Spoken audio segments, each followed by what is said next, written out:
Et Angélique, je voulais revenir vers vous parce que bon, vous êtes pas la seule à être amenée à le faire, mais parfois vous êtes sollicitée pour aller parler de votre métier à l'extérieur. Donc là aussi, on ne donnera pas de nom, mais ça peut être au sein d'entreprises qui sont en difficulté, qui vont en gros licencier du monde. Donc il faut aider les gens à se reconvertir, à se repositionner, à trouver un emploi. Et dans ces cas-là, on présente différents métiers.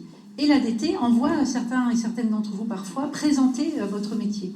Ça doit d'abord être vachement valorisant de pouvoir parler de votre métier.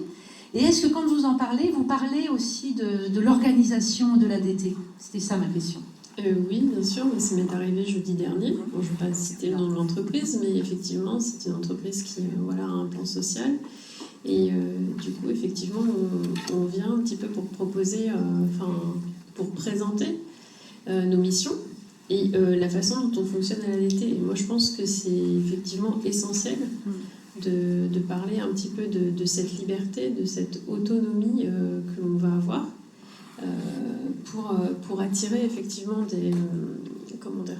des candidats, parce qu'on a un métier en fait qui a malheureusement mauvaise réputation par rapport aux horaires, par rapport au planning, etc. Et moi, je sais que, j'ai pas pensé à le dire tout à l'heure, mais quand j'ai fait le stage à l'ADT, lors de ma formation, la tutrice que j'ai eue m'a présenté en fait le programme Libérons nos énergies, et ça m'a beaucoup intéressée.